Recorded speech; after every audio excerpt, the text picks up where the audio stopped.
Hello, it's Jack Chute here of Attention Magazine. Welcome to Crucial Listening, the podcast where I speak with musicians and sound artists about 3 albums that are important to them. My guest this time is Kush Arora, also known as Only Now, who just recently released a brand new EP, Black Wind, Merciless Destiny. This conversation with Kush went far and wide. He is also a prominent producer within reggae and dancehall circles. He's also clearly someone who is very well versed and passionately invested in a number of different musical circles, and we dig into that throughout the course of this conversation. This was a long one. I had a thoroughly great time digging into all these different territories with Kush. Another thing as well is that he also took me through a track-by-track breakdown of Black Wind, Merciless Destiny, which I've included at the end of this podcast. We touch upon the themes and provide an intro at the beginning, but stick around because the final 40 minutes of the podcast are dedicated to a really fascinating breakdown to the socio-political context behind that EP and also his sonic process as well. You can find Kush on Bandcamp, onlynow.bandcamp.com, where you can also download the new EP. All proceeds are going to civil rights organizations working across the Bay Area and beyond. Also, you can find Kush on Facebook and Twitter as well. Just search Kush Arora and he'll come up. Like I say, this was a great conversation. The new EP is absolutely fabulous as well. Please do check that out. And as always, head to attentionmagazine.co.uk/crucial listening for more information on Kush's picks and links to his music as well. Cool. That's all for now. Enjoy this conversation. Settle in. This is Kush Arora, Only Now on Crucial Listening.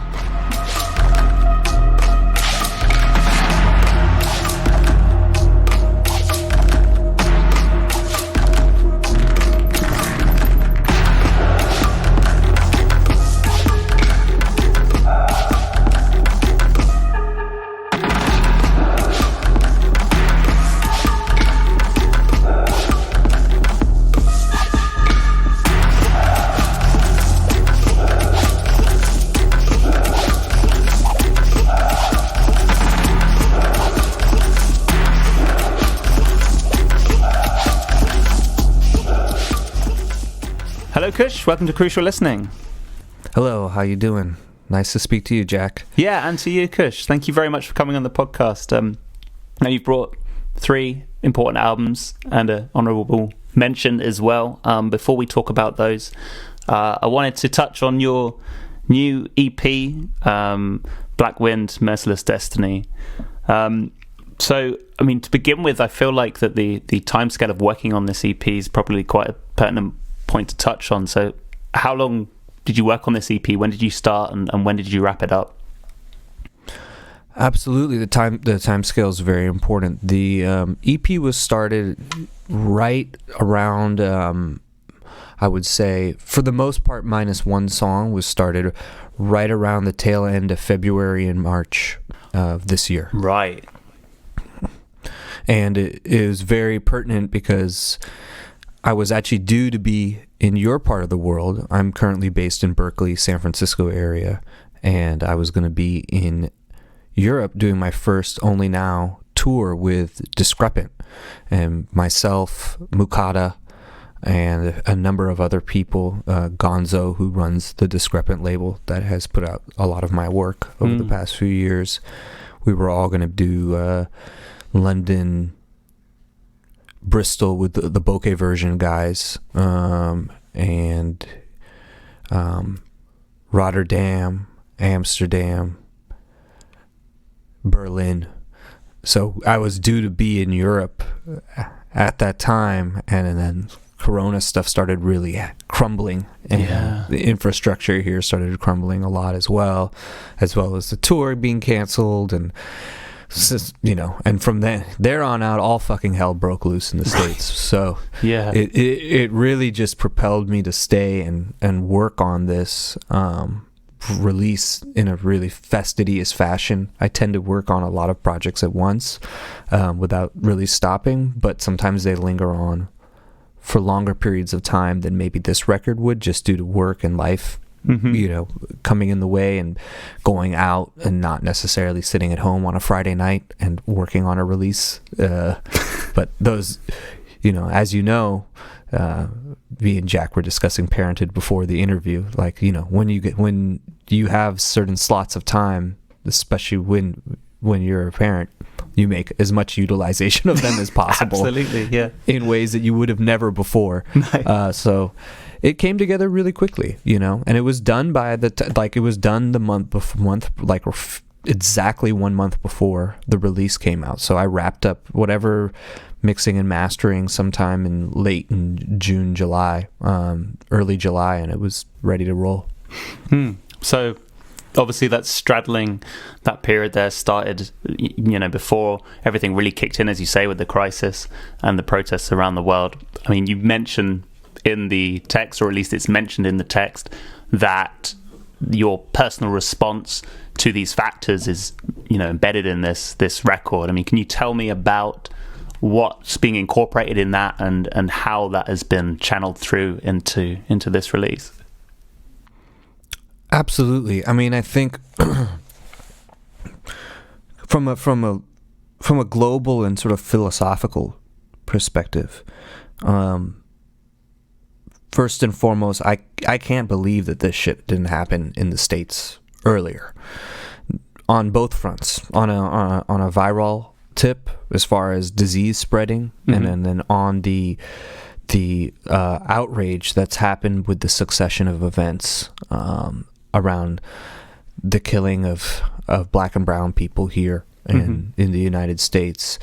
The combination of the two is quite timely, and I think that that's why there's the black wind, which is the virus, and the merciless destiny, which is, as a brown man and growing up especially near Oakland and Berkeley and being part of resistance movements are sort of embedded into counterculture here in a very real way, between having the Black Panthers around, having extremely fruitful activist media as well as, of course, the music scene that is well known coming from here, that has long been a tradition.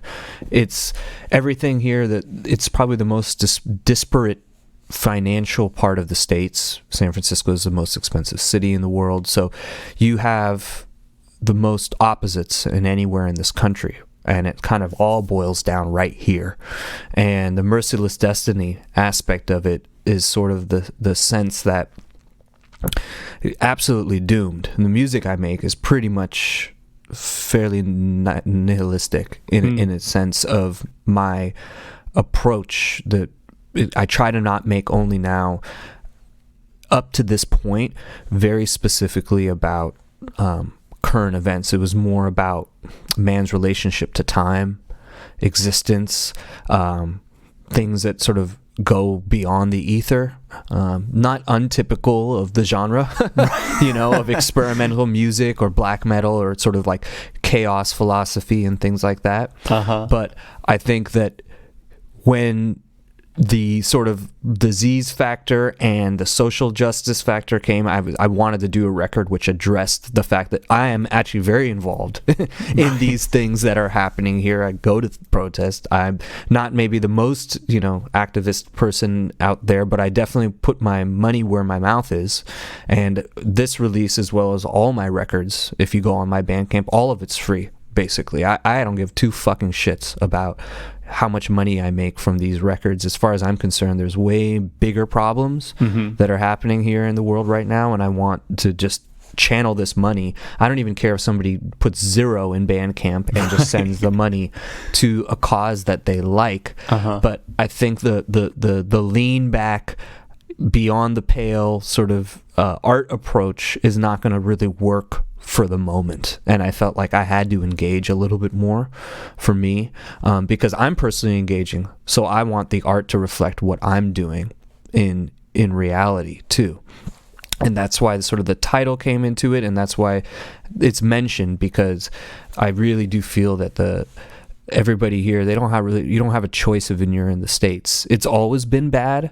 It's always been this scenario, whether it was taped or not. Mm-hmm. Anybody on the ground here knows that it's this bad. And I think that that's where a lot of the antagonism and the sort of hopelessness comes from my music, as well as like-minded individuals. It's just that now it's being amplified, and you have people not only losing their jobs, but you have people killing each other on the streets. A guy got shot in Portland last night. I actually think it was some right-wing dude.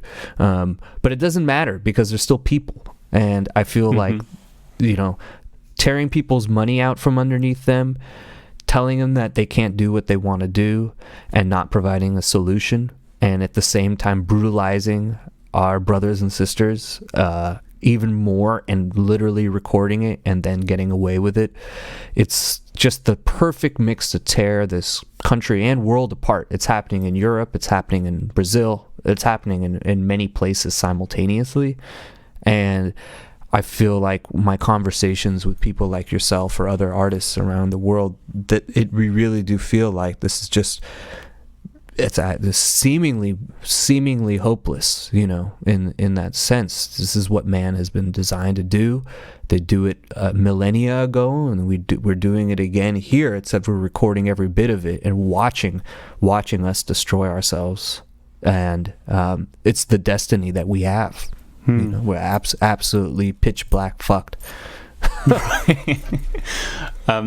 People should definitely check out this album, I think, as you've said already. So all of the proceeds are donated to civil rights causes and organizations in the Bay Area. So people should definitely buy it. It's a wonderful music as well. It's not just about the causes it's going to. But Kush, where's the best place for people to pick that up?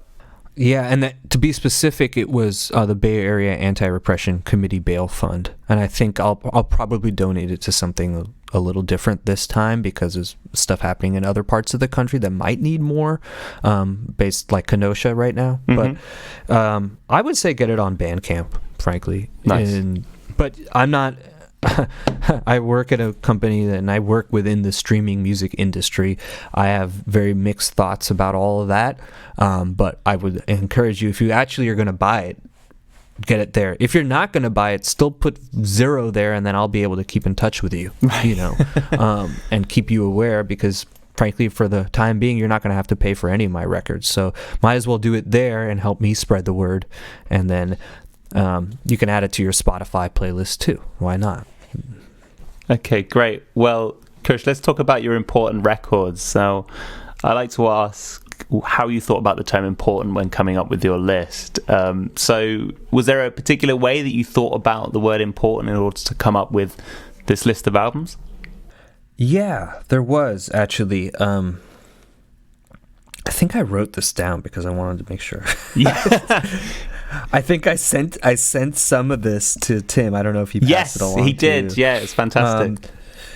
The way I would describe the word important to me, essentially, is that I want to stress that these records were not the first records that made an impression on me in these genres, if that makes sense. I think a lot of people's most important lists are ones that they heard and they were like, I am into rap now. Yes. Or, you know what I mean? And I thought that was a bit boring, because there seems to be sort of a collective continuum. Not now, not for kids who grew up in the fucking 2000s and beyond, but for guys like me, who I'm 39 this year. So for somebody who's an 81 baby, there were, and you did not live on Brick Lane, I did live near the Haight and Telegraph, which is, as far as music concerned, just as much going on. But so it's not fair even for me to say that it's suburban, but I grew up in more or less a suburban environment. And in the 80s and 90s, you had an X amount of records that everybody could agree on kicked ass. So I tried to stay away from records that were collectively spoken about, And just by default, and because I'm just a little off or whatever, like none of those records were the ones that really did it for me personally. So for me, I think they're records that defined where I ended up as a musician and were particularly emotional to me and have never left being emotional or impactful to me. And I can go back and not go, oh well, you know what, actually there are only like 3 good songs on this piece of shit. Everything else is actually kind of normal, right? And be able to as a grown man who's worked in the industry for over 20 years, like be able to say, okay, you know what, actually this all still holds weight. It wasn't just me being an excitable teenager and just being really excited about the personality and the imagery and the mysticism of the art at the time. So I think that's really important. And I think too important would be, if I hadn't heard these records, I would be making different types of music than I am now, and my records would sound very, very different. And then 3, especially for the latter 2 records, they're records that reinvigorated me to come back to the reasons and the mental, physical, and musical reasons I started working on music in the first place. So sort of something that goes like, oh, you know what, man, this record's so fucking cool. Like, this is why I ruined my life to work in the music business. This is it. This is why I did it. Because I want to touch this. Like, this is what I wish I could do. So it's sort of, there's an element of striving towards capturing the emotions that these guys put together that makes them important. I think that's the ultimate overarching factor is like, I want to tap into whatever these guys tapped into to make them have this type of energy. That's the type of energy I like in my music. Great answer. Well, let's go for your first record. Kush, if you give me the name of it and then a little bit about why it's important to you as well. Absolutely. So let's go with good old Skinny Puppy Too Dark Park. This release was a mind bender for me. I think with a lot of people, the first time they heard it too. This was released in 1990. Okay. So I didn't hear it the year it came out. I was 9. So I don't think I quite had an appetite for Skinny Puppy yet. But it was only a few years later that I did. So, so I'll tell you how I found the record, which is sort of funny. So in the 90s, there was, and I think somebody else mentioned this on one of your previous episodes, but there was this fucking Columbia House mail service in the States, which was like this, Columbia House was part of Sony or something like that. And they had this like scheme where basically you would sign up and you think you would get like 5 tapes for free or whatever. And they would get your address and then you would become a member and they would continually start billing you and you'd get whatever cassettes that were distributed heavily. So everybody I know, basically, when we were kids, we all had like fake address names and addresses or whatever, put each other's addresses, and we would sign up for like 20 of these. So we would be just getting free tapes by the dozens. Wow. And most of them were trash. It was like all like not the prime, like there would be like Guns N' Roses or whatever, and like, Onyx or whatever big 90s music was around. But there would also be a lot of like leftovers and things that like weren't thought of. I had gotten Ministry's New World Order and Mind is a Terrible Thing to Taste around that time. And I had recently, and so let me think. I believe it was 1994 that I got this release. So it was like 3 or 4 years after it came out. I was like 12, I think, when I got it. I'm pretty sure it was like 4th or 5th grade. So 10, 12, 11, somewhere around there.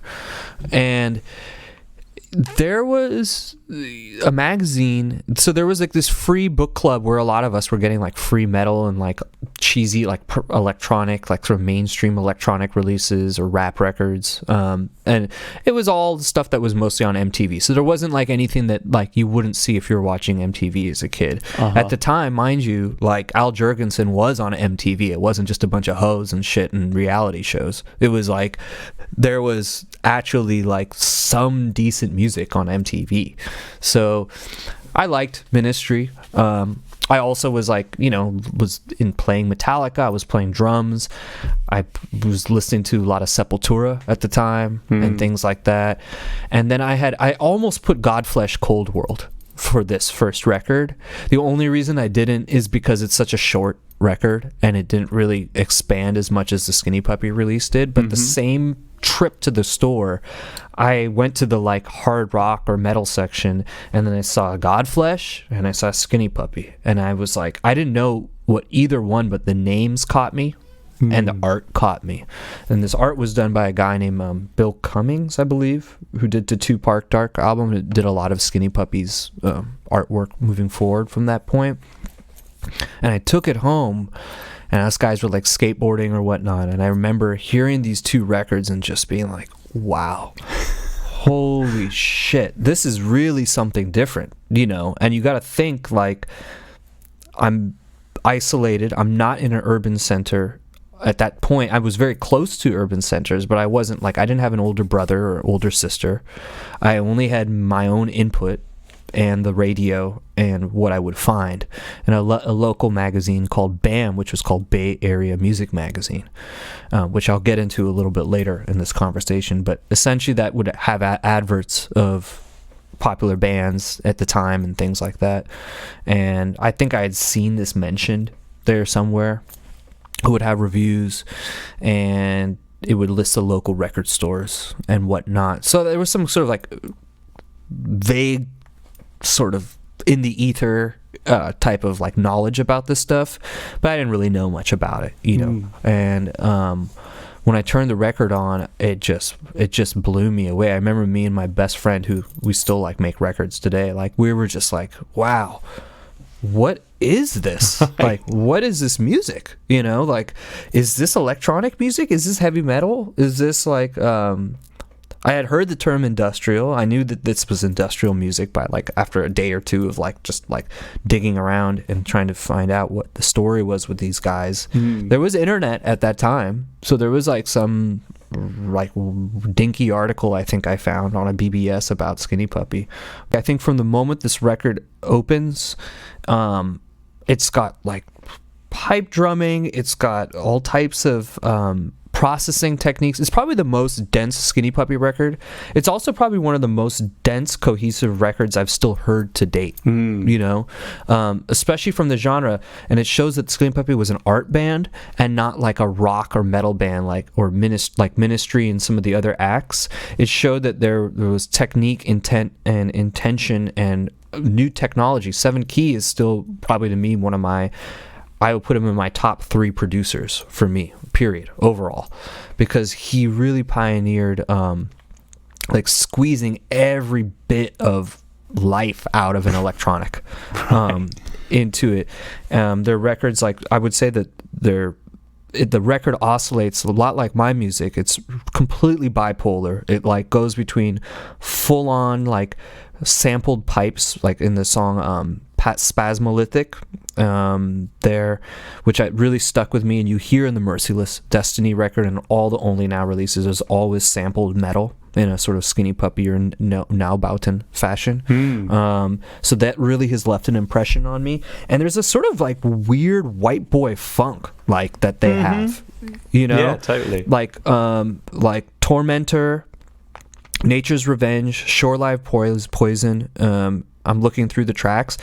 They're really groovy. Like, it's not just like Depeche Mode type music. It's really, really got like multiple layers. It's not just like I hear New Jack Swing in there. I hear funk in there. And I hear like where there's patterns where their drums basically, there's snare drum patterns where you would hear a New Jack Swing beat and then you hear like a quarter or half beat later like a typical industrial type beat from that era, and they kind of slap on top of each other and they cut the beats out.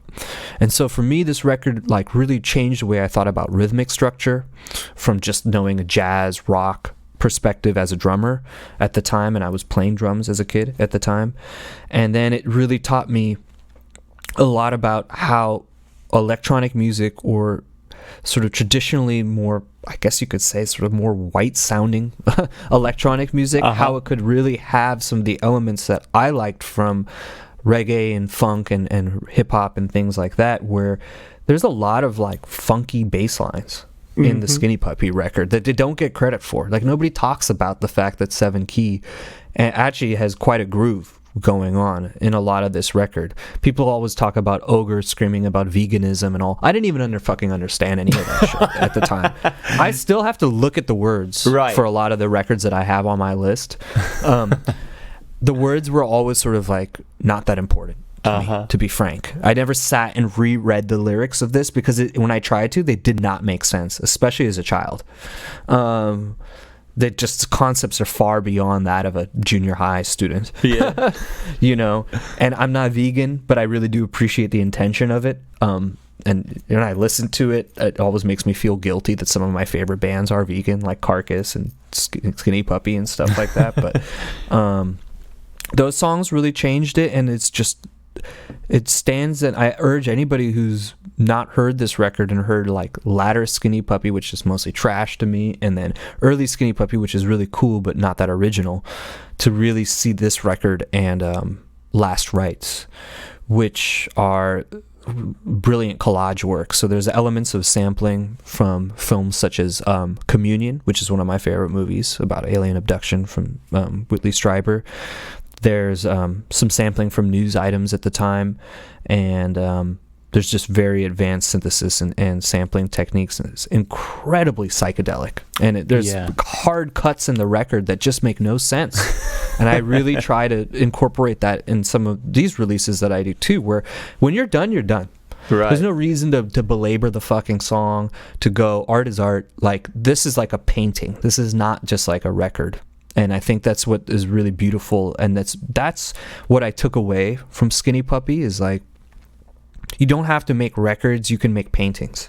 And you can treat them like sonic collages, and they can still be musical, because not everything has to be like experimental music to be a sonic collage. You can be actually something that has notes and words and choruses and all that jazz. So I think that's what I kind of took away from this record, and I still listen to it happily on any given day. And if we were to play a clip of one of the tracks here, do you have a favourite standout? I would say Spasmolithic, probably. Yeah. Nice. Yeah.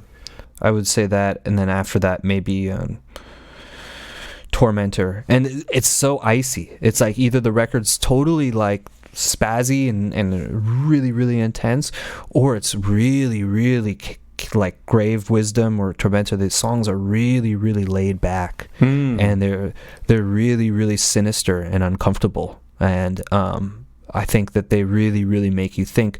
It brought me to a place where I could become more comfortable with uncomfortable emotions, and I think Ogre was kicking dope heroin during this while he recorded this record. That's well known and spoken about, and he speaks about that in the record, and the sort of that pain and emotion. I was a very, very alone child at the time. I have a very, very nice family, very good relatives. I don't have anything like horrible to talk about traumatic upbringing or anything. But growing up Indian in the 90s in the suburbs in America, 80s, 90s, you're alone. You're alone. You get teased. People don't understand you. There's a huge disconnect also within our generation, between our parents and us as well. So I think at that time that was all kind of coming together for me as a child, as a young man, more properly. But and I think that this really helped me through that time.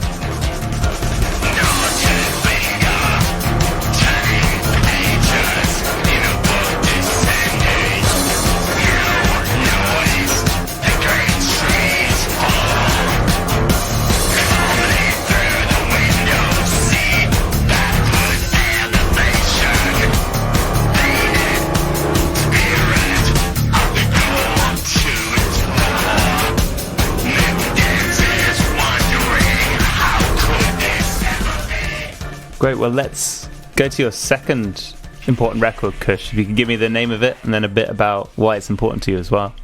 Absolutely. The second one is the Ja Warrior Showcase, which was released in 1999. And that is there's a few Ja Warrior showcases out there, but this is a compilation by the mighty, heavy steppers producer, Ja Warrior from the UK, who is a very influential figure and sort of carried the torch for Ja Shaka in UK. So to take me back, I was familiar with reggae.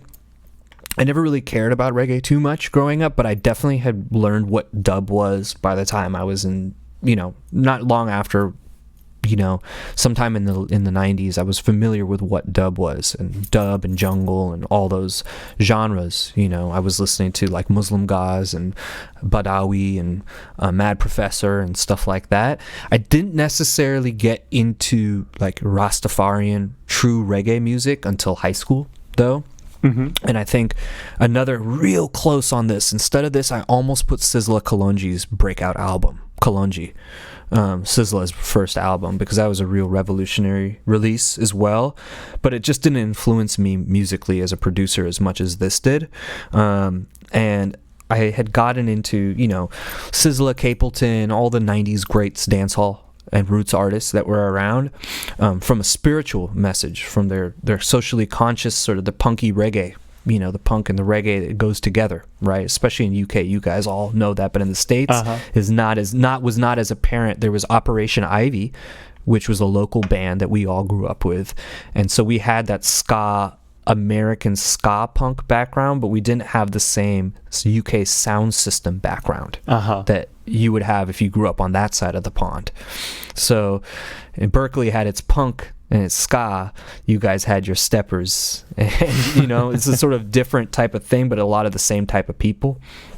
And I had never really heard bass lines hit this heavy till I heard this. I had heard like Photech and stuff, but the deconstruction and the sort of the religious fervency in a lot of the lyrics and stuff, even though I'm not religious, stuff from Peter Broggs, Huey Isaacar, African Simba, Tennis Stellan. These are all sort of underground UK roots and culture heroes from that era.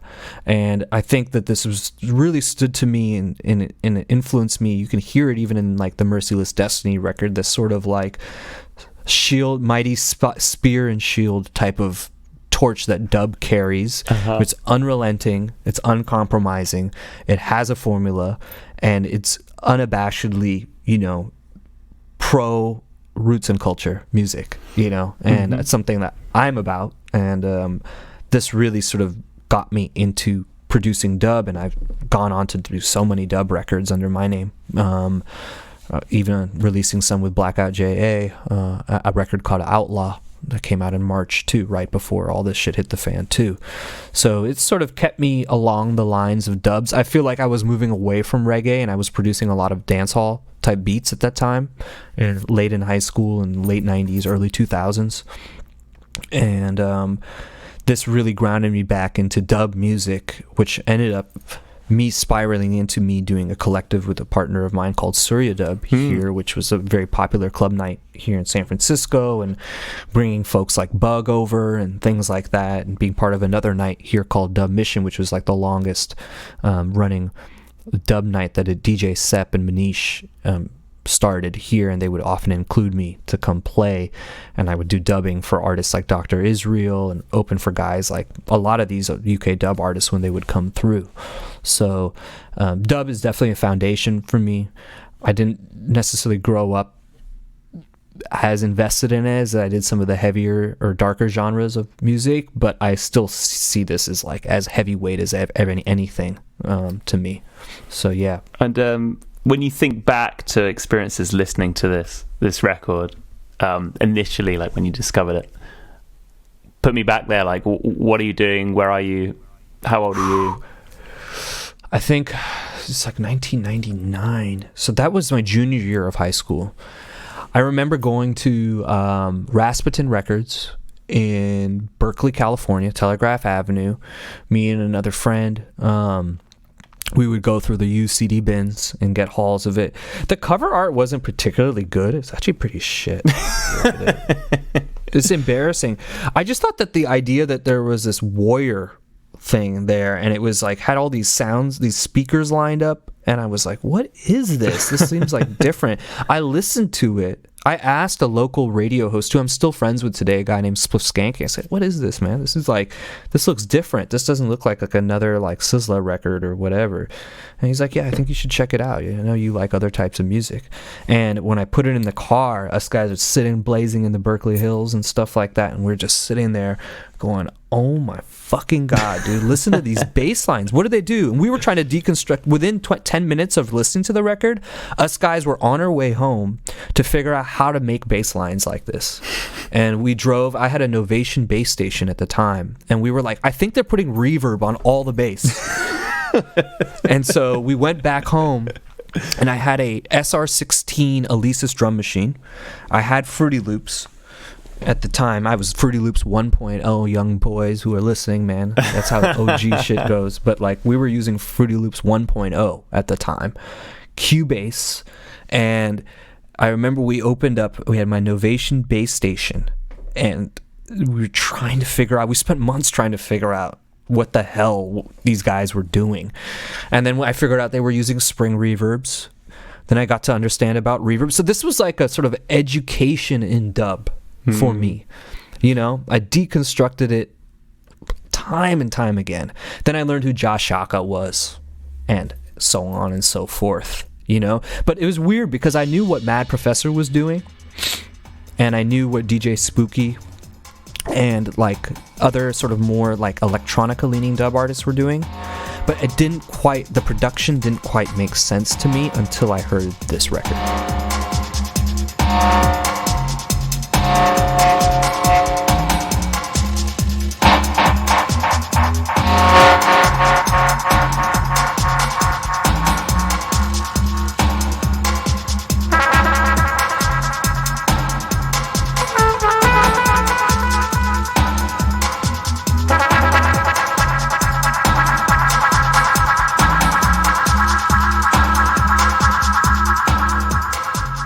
Okay, Kush, let's talk about your third important record then. If you could tell me the name of it and then a little bit about why it's important to you as well. Absolutely. This record has come to us from Volan, which is a LA area-based band. And their record is called Aqabal, Aqabal, with apostrophes between each of those there. So I'm probably mispronouncing it, but that's where you can find it, and it's actually pretty hard to find outside of it was on Bandcamp and they took it off, but you'll find it on Pillage throughout like the Metal Underground, like, you know, file sharing sites, and you can find it physically. I think they repressed it on vinyl, and I have a cassette of it which comes with beautiful artwork, like a pretty elaborate one of those tall cassettes, which has like, it's like the size of like a huge smartphone or like a tablet, and you open it up and it has full color art. Open it up, has a tape, and then it has a separate lyrics which are in Spanish and in English, because it's all sung in Spanish, and then a separate like poster and artwork. So it's quite an elaborate and collector's piece that I managed to find a little after I got it. But this group really took me by surprise when I heard them for the first time, and as I think that they sort of have with most people. They've been called probably the most refreshing band in metal, or even punk circles in California, and pretty much worshipped by all those who've come to know of them, and they're part of a greater group of people called Black Twilight Circle, which includes a whole bunch of other bands with intermingling members like Arzimende, Blue Hummingbird on the left, and a few other notable ones. But they're the real deal. I mean, there's not. When I heard this record the first time, I didn't expect. I thought I was going to be like kind of another punky, thrashy black metal record from California, or I actually thought they were from South America the first time I heard it. which makes total sense with the Sepultura and sort of like there's a really burgeoning metal and punk scene in Chile, in particular, right, in Brazil right now. And so that's what I thought what I was getting, and what I ended up getting was probably the most like juxtapositioning. On one hand, it's just like has all the elements of the genre that you would expect, but at the same time, it's interminably Californian music to me. It's all sung in Spanish. It's all about like Mesoamerican themes and pride and resistance and all the different rituals associated with, what somebody would vaguely associate with Mayan and Aztec philosophy. The imagery is all based on that too. If you take a look online, there's like beautiful hand-drawn artwork and some archaeological digs there. And the themes and the lyrics are more or less in that too, sort of, ritual, self, cosmic universe type of Aztec philosophy things, which, granted it's screamed, it's hard to sort of tell what's going on, and it's in a different language, so I had to read it, but you get it. And I think the most notable thing of this band is that there's something like it's a cross between like really fervent, wild, sprawling punk, but with the structure and the tone and like elegance of what would be metal and black metal. And then it just breaks into like Native American flutes and Mexican flute stuff with crazy guitar solos that like break out in the middle of each of the songs. And I think that's probably what you heard too, which is so notable and different about it. Like the first song, Nachtir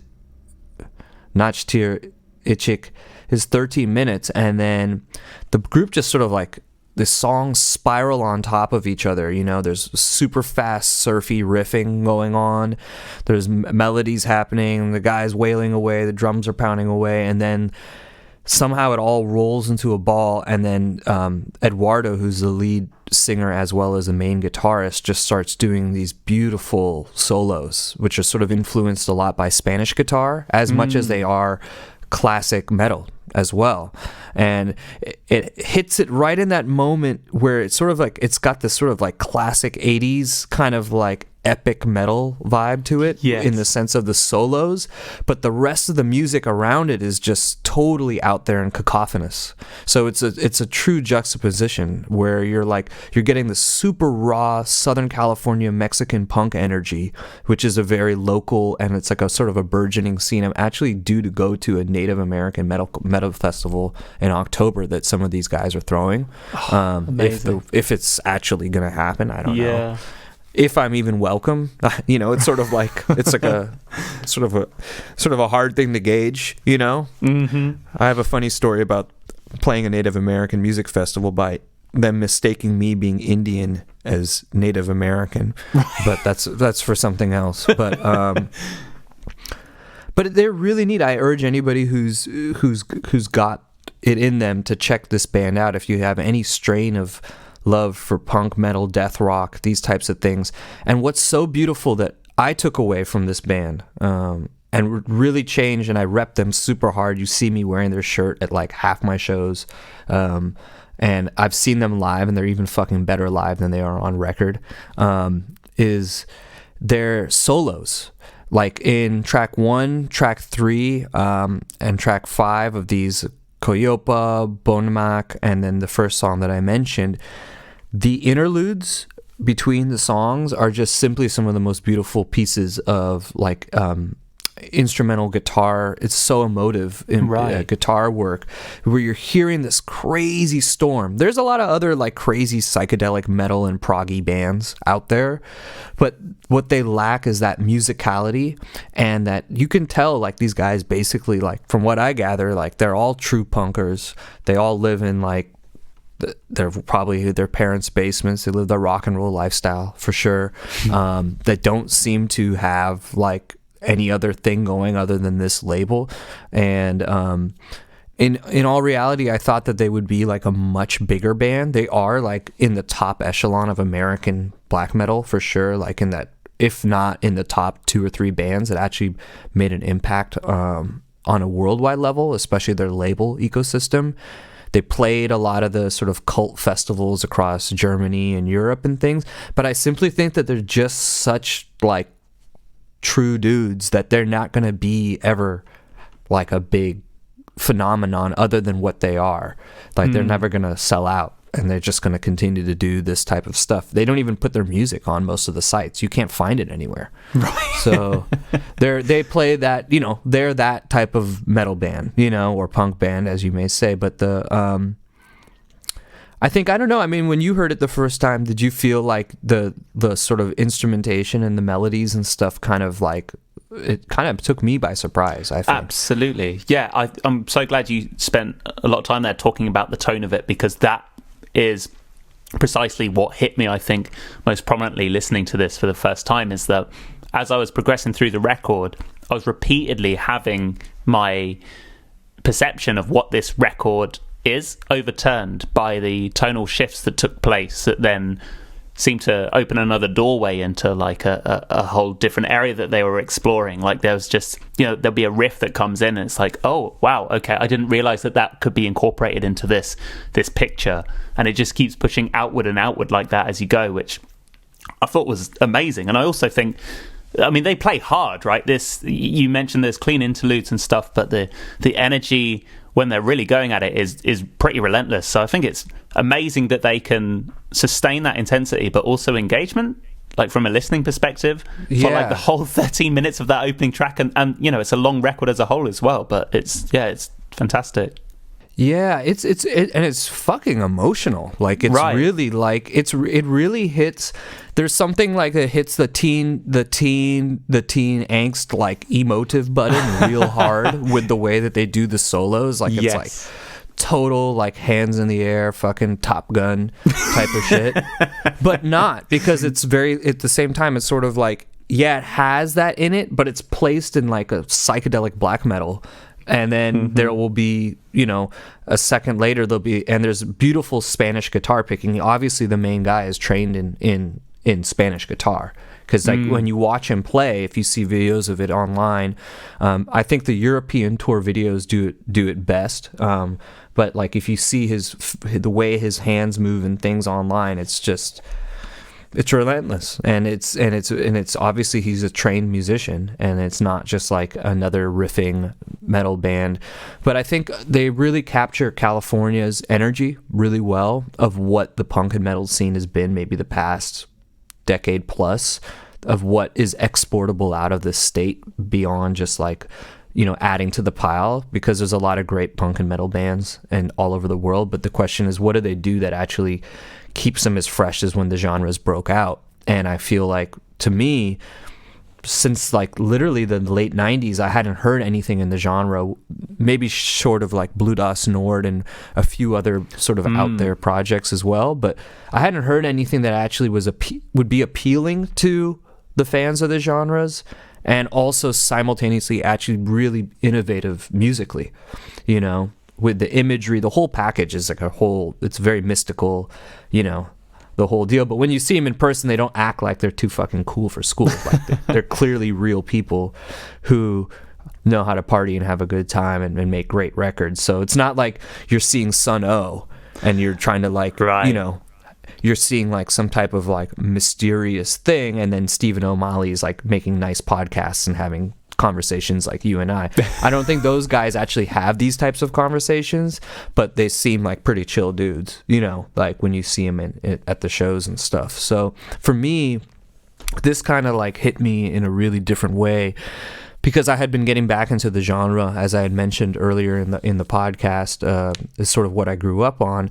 But this took me back to that energy and made me really want to change the way that I did my records. And I can say that this band is responsible, pretty much, I would say 80% responsible for me placing interludes in all my releases. I was going to ask, Yeah, because it was always my favorite thing. Like, I love metal drumming and guitar and all that. I would always say the weakest element of most music to me is the vocals. No matter what genre, whether it's rap, metal, punk, or fucking, you know, choral, other than choral music, like, the least favorite thing to me is always the vocals. If I always have one big bone to pick, I would be like, that band is dope, but it would be great if there was no singer, like just period, you know? Mm-hmm. So I've always been drawn to the interludes and these like classic records from the genres that we've grown up with.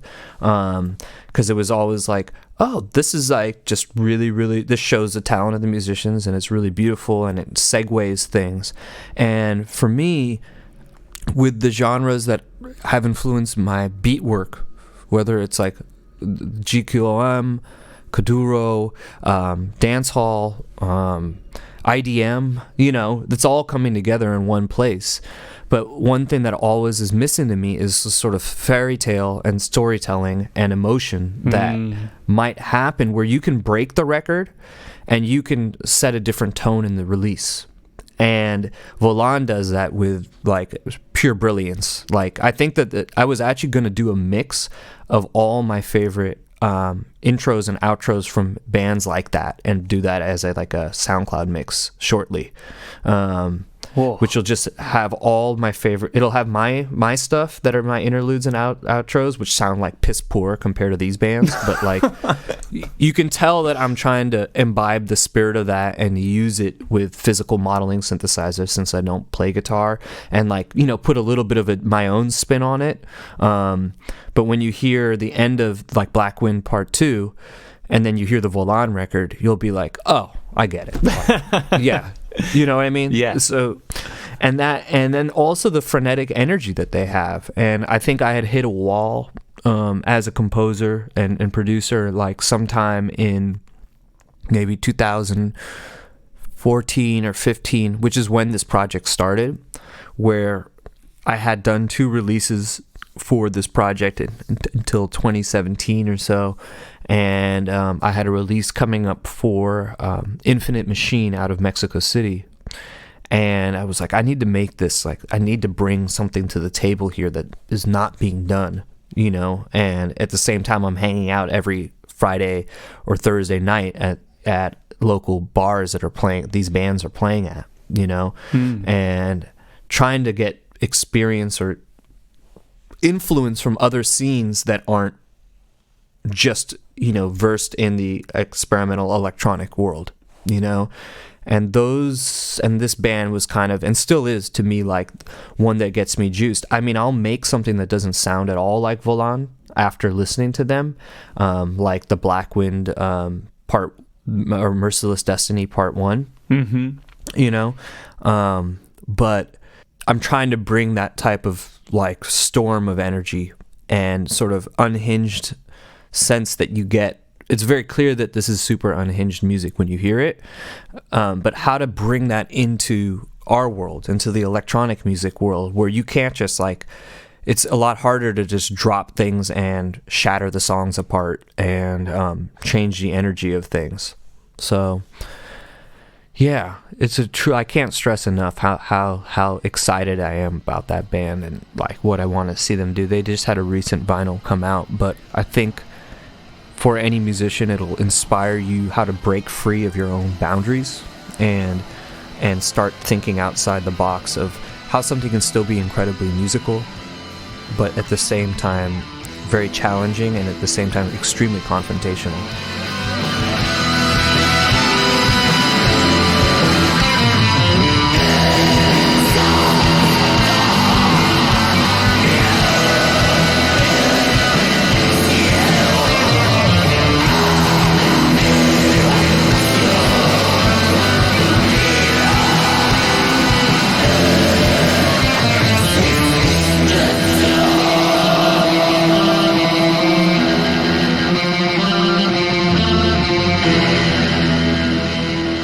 Great, well, let's go on to your honourable mention, Kush. You've got one more record here to talk about, so yeah, tell me the name of it and then a little bit about why it's important too. Yeah, so this one is a true ambient gem, and I think maybe your listeners may be more familiar with ambient music than they are underground black metal, but that's only an assumption. And this came out of the legendary Fax recordings. If you know ambient music in the 90s, you'll know that this was like, I think it like the the cream of the crop. You know, it had it was run by Pete Namlook in Germany, who sadly has passed, unfortunately, a number of years back. And Fax released countless amounts of CDs. Are you familiar with their catalog at all? Like the name rings such a bell, and I can't recall any artists or records on them right now. So I'd love to hear you lay out who was on there, because I'm sure it will join the dots for me. Yeah, so Fax was started by Namlook and also a few other guys in Frankfurt, and I guess Peter Kuhlmann was the original founder, but it had Hearts of Space, Pete Namlook, Klaus Schultz, who is, you know, just the synthesis legend of sorts, the Fire of Orcs, Tetsu Ino as well. I'm looking on Discogs right now, just because it's such a wild collection of stuff. Jonah Sharp. Right. And I think Adam Hart and Bill Laswell's records did really well. Adam Hart, Tetsu Inu, and Bill Laswell, their Psycho-Navigation series. So this is in the prime Bill Laswell Axiom Dub era, and this is him doing sort of German kraut psychedelic ambient collaborations with these guys. So it to say that it's like, I mean, I don't even think that there's really a ambient label to date that has had such heavy hitters in one place. When you really think about like the broad spectrum of the music, like where else are you going to find Klaus Schultz and Bill Laswell on the same release, right next to ambient music? There's nothing. And Hearts of Space too, which I believe was Carl Stone. And I mean, there's so many. I'm going through this. There's just so many of these releases. Yeah, and they were all branded in a really cute way. I was going to say, they're gorgeous as well, the artwork. The artwork is really cool. They're basically like they always have like a little earth type shape, and they'll have like a circle, and they'll have like one little circular graphic. Most of them look like that. Oh, Higher Intelligence Agency was on here. I mean, shit. Gaudi, who's like sort of more of a new, like a world music. He does a lot of world music, but most of these guys are still active, you know, in essence. And at the time, Fax was very well stocked in any record store that I went to here in the States, and even when I was internationally. And I think I went to UK in junior high, and I saw it in the record stores there as well. And you know, there was a Fax office also in San Francisco. And the man who ran that was a dude who's quite eclectic, and now is a sort of an established painter. His name was Charles Uzell Edwards, who was a British national who lived here in the Haight district of San Francisco, you know, the famous hippie area, you know, where I used to spend a lot of my time on the weekends, sifting through mixtapes. And there were a few rave shops on that street. One called Amoeba, not the famous San Francisco Amoeba Records, but Amoeba, as in like a original San Francisco acid house and rave shop. And they even used to carry clothes that Psychic TV and stuff would buy and make and stuff like that there. So, you know, that's the landscape around 95, 96. I think the record came out in 1993. I got it from a record store in, I believe in 95 or 96. And that also was like another, I had mentioned Skinny Puppy, but this was a few years later. But I would say this was really, really influenced me into fully delving into electronic music. And it was the first time I had heard like a double disc of ambient music and ambient sort of trip hop, psychedelic dub breakdowns by two synth masters, you know. And Jonah Sharp is a San Francisco legend, and he used to go by Space Time Continuum. He still does, and he still releases music. So Jonah Sharp and Charles Uzell were doing stuff here in that area. Jonah still lives in San Francisco and is active here, and I've had the honor of actually playing with him at a local synthesizer shop once and talking to him every now and then. He's a beautiful person and still makes extremely compelling music with a rig that would make any musician completely jealous. And then Pete Namlick was sort of the German ambient god of the 90s and beyond until his unfortunate passing. They came together, and the beauty of this disc is just unrelenting howling acid squelches that are just, it really feels like you're in an alien community. Like it's I don't know, I mean, there was a lot of other stuff on the label that I liked, but this in particular sort of exposed the synthesizer to me in ways that I didn't know, because they only used a few synths on this record, and it seems like it's essentially the same sound set for the whole record. Like, right. If you notice, it's like it's two full discs. It just goes on and on. And the cool part is you can actually play the shit at the same time on two separate CD players. What, both parts? Yeah, there was it's like the Floyd type of thing, but I had somebody locally had said, oh, play Alien Community, like queue up two CDJs and then just press start at the same time and put the mixer in the middle and see what it comes of it. And some of it is pretty brilliant, actually. Wow. I don't know. I have to still, I was sort of afraid to ask Jonah about that the time that I spoke to him, because I was still being such a fanboy and just excited about the fact that we were in the same room and talking. But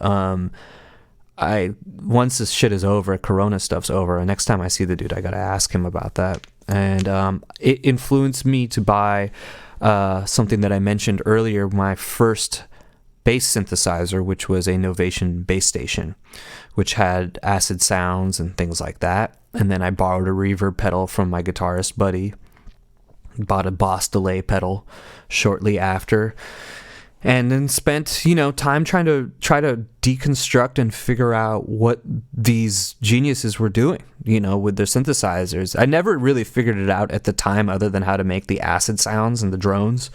It took me a number of years to really understand the level that this record was engineered at. But it's sprawling ambient with what's so notable about it is there was a lot of like really bad breakbeat influenced music in the 90s and beyond, and especially in the ambient and downtempo community.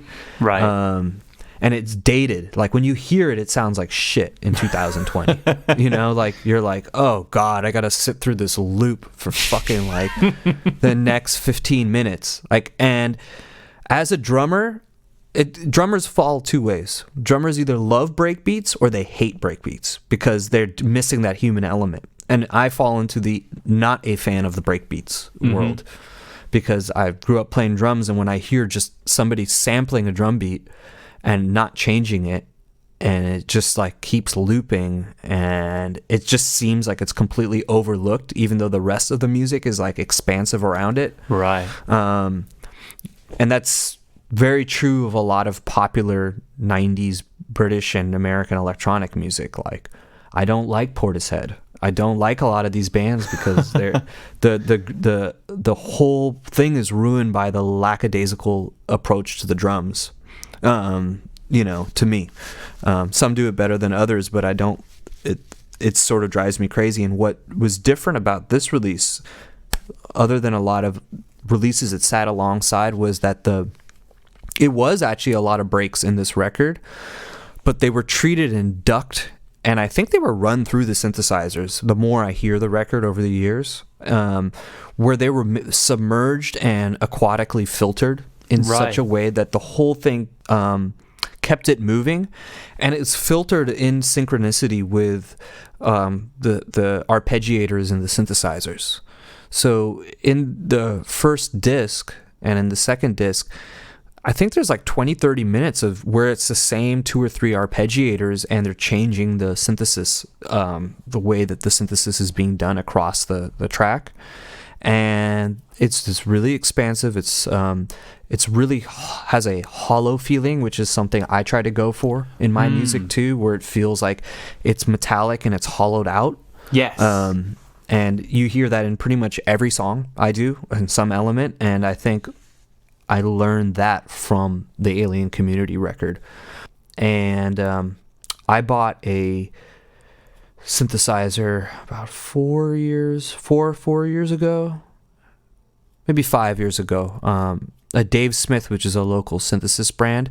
Him and Roger Lynn are, two very famous keyboard and drum machine manufacturers, and they put out the Voyager, the Prophet. These are synthesizers that are like, in the halls of synthesis, and I bought the version called the Pro 2, which is a synthesizer that Dave Smith made, and over the last 4 or 5 years, I've kind of learned to recreate my favorite moments from this record. And seeing Jonah Sharp play live for the first time actually kind of helped me put that all into perspective, because we were doing it at a synthesizer store, which my friend who sold me the synthesizer used to work at, actually. A guy named Carson Day, who's quite an influential synth man here in the Bay Area, and you can see him on the Dave Smith website, and there's a lot of drum machines like the Tempest and things, and you'll see him explaining and giving the demos of it. But he sold me this synthesizer, and then just a year or so later, I and Jonah Sharp all played together at this local shop, Robot Speak, and I saw Jonah in action. And then now that I had a really advanced synthesizer, I kind of like came back to this record and was like, oh, I wonder how they did this, because at that time I was a kid. I didn't really understand synthesis other than the basics of what this type of sound wave did and what the cutoff and resonance did on a synthesizer. I didn't really understand the whole architecture of synthesis, right?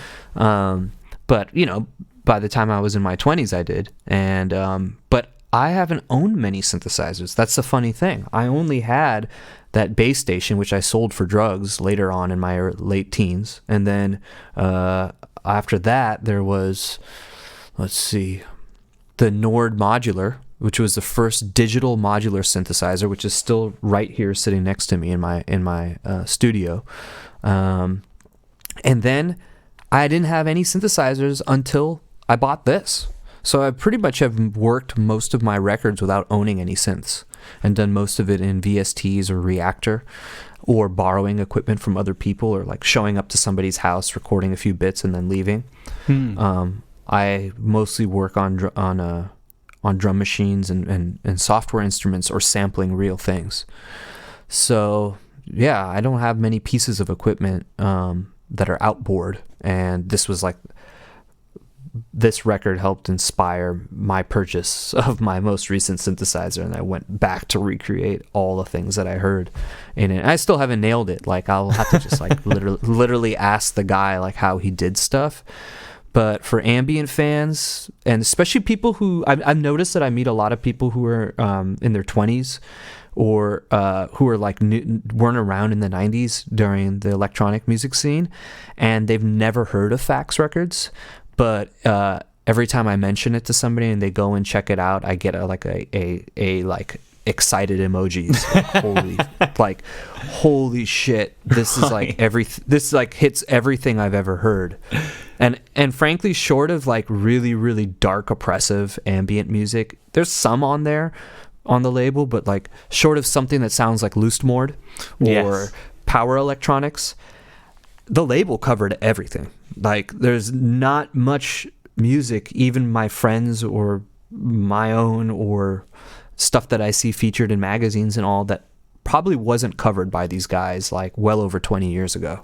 And by somebody who, I think most importantly, the thing that's so beautiful about Fax Records and this release in particular is that the people who are producing these records were around during the 70s and 80s during the prog and kraut years. Absolutely, yeah.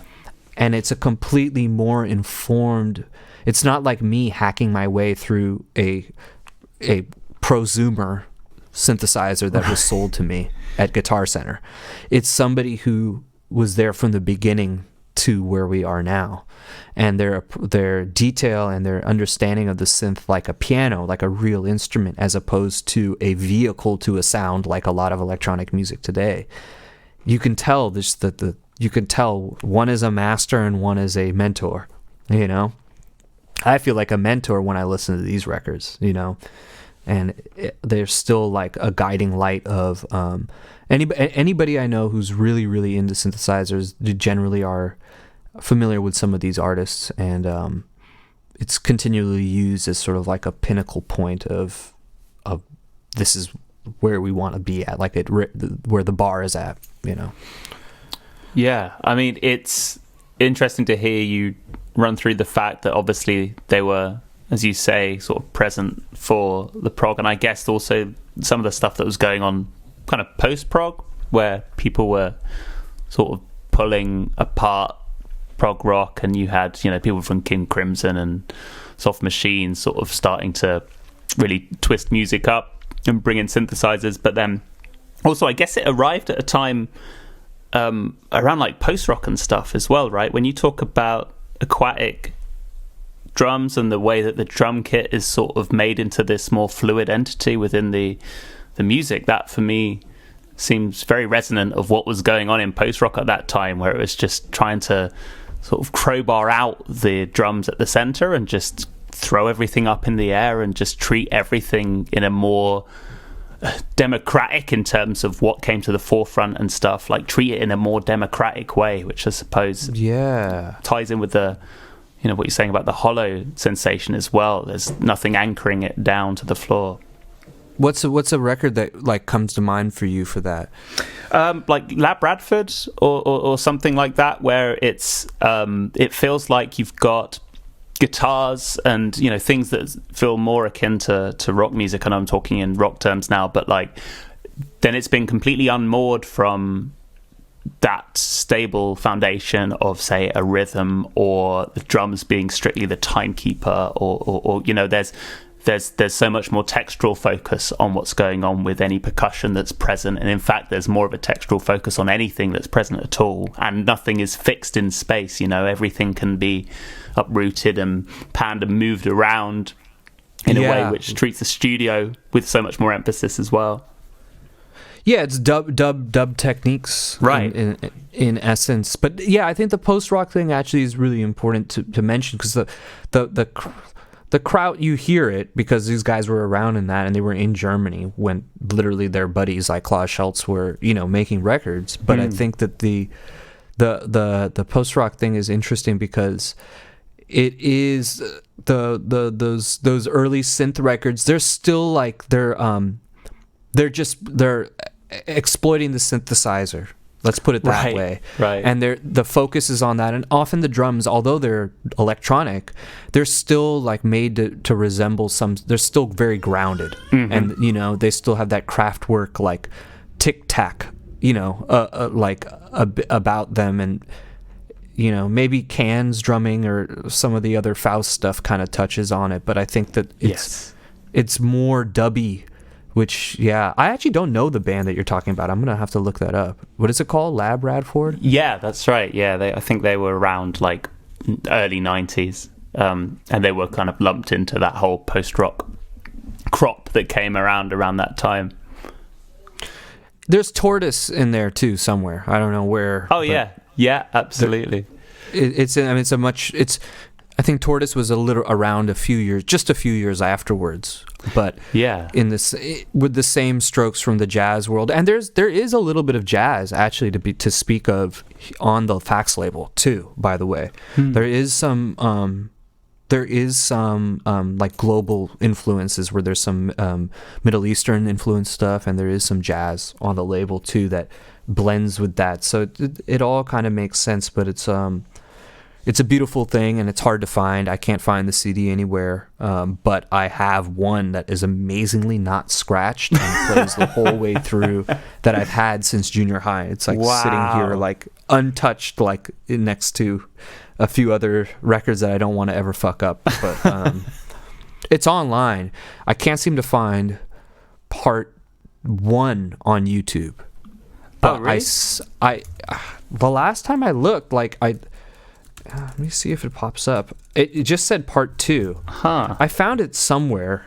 Oh, now I'm getting like UFO stuff. Jesus Christ. I've got both of them, I think. You do? Oh, okay. Cool. I'm typing Alien Community Namlook, and Yeah, there seems to be two that come up. Is the part one, does it start with interdimensional communication? Oh, you're right. You're right. Yeah, interdimensional communication, then a long and perilous voyage. Yeah. And it's got a very cute alien on the cover as well, mind you. Yeah. And I'm a huge UFO and paranormal buff too. Anybody who knows me knows that. So like, you got to imagine like being a junior high student, hearing this spooky synthesizer music with aliens on the cover, and that was when the X-Files was actually just came out. Right. Like that was X-Files like season 1 or 2. Right. Of which is still my favorite TV show. But like the whole ethos of the aliens and all that, like, you know, it all went over really quite well, you know. With me and my buddies, we were really into that type of stuff. I still am into all that type of stuff.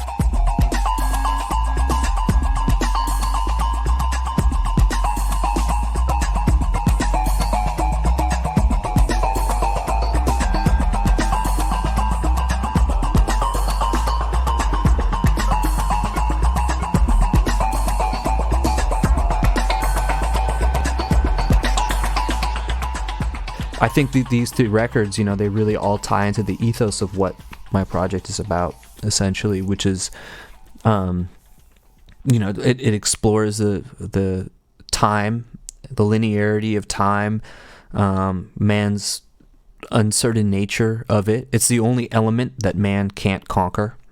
You know, we can do anything as human beings, but there's one thing that we'll never know the answer to, in my opinion, which is how time works and the mysteries associated with that. And that's why the name project is called Only Now. You know, it's quite literal. But it also begs to ask the question, because there's tons of puns that could be made about the fucking band name. Like, my friends make tons of jokes about it. They're like, oh, is the record coming out only now? Or is it, are you only now a good musician? Because this record got a lot more attention than your other work. And it's like, thanks, that's asshole. a lot of fun, yeah. It's a lot of fun. I'm obviously like joking around. So, but the true nature of this record really does go to the cosmic and beyond, and explores experiences that I've had, and I'm intrigued with around time and linearity and human existence. Whether that's the psychic nature of time, and what does that mean? Like, what does that mean to humans? If somebody can have a clairaudience or foresee the future and be right about it, or have dreams, which I think most people have had, or I think I read somewhere that 50% of the population has had dreams that they knew could have never been predicted to them. And then they've had that as experiences, or deja vu. Right. Or people who tell things about past lives that they would have never known. Like there's a famous story about a young girl in India who talks about a British national or a French national and like living 2 centuries before, and then they researched it and it turned out to all be true. It's like a villager in Kolkata, you know? Wow. So there's all these things, and that realm goes from the hokey to the very compelling, you know? Mm-hmm. And I think that was what I'm most fascinated by, and I wanted the project to kind of raise the esoteric nature of, because I've had a lot of confounding experiences in that, as within my family too, my mother. So it's something that has always perplexed me and always sort of driven me forward, and it's a personal battle, and it's a personal exploration. And I think, you know, these records, like the Volan one, definitely addresses like that sort of cosmic nature in their lyrics and their approach, as with this Namlook release. And the Skinny Puppy maybe not as much, but it's a very trippy record. But and then you know, and I think that when we were talking about my release earlier with the Merciless Destiny and Black Wind record, like I was saying, like, it's hard for me to ignore what's in front of me when so many things are happening that are social issues. I've tried to make this project not about that and go beyond that, but I've had these like sort of like oscillations where I have to get involved, or have to put the music to what's happening in front of me and step away from what I would always like the record to be, the project to be about. You know, I want it to be esoteric, but it's hard for me to fight. It's hard to fight that of trying to actually get rooted more in reality, and that's my personal battle as a person philosophically, and it's also my musical battle too.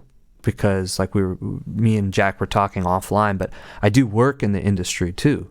So I do have to deal with commercial music. I do make reggae records. I have more reggae and dancehall out than I have of the Only Now stuff. If you look my discographies up. Yes. Yeah.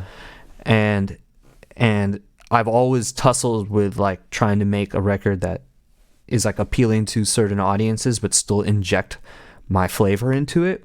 And frankly, I think a lot of my records will fall into like the global bass and like sort of like the future dancehall stuff, and it got some small notable recognition for that. And I still operate in those communities, and I have a few records I'll speak of in a second coming up in that. But I had to start Only Now because it was I just wanted no boundaries. I never wanted to talk to a vocalist again. I never wanted to have anybody's input, frankly, on the records. And I wanted it to be about just me and my own journeys and things like that.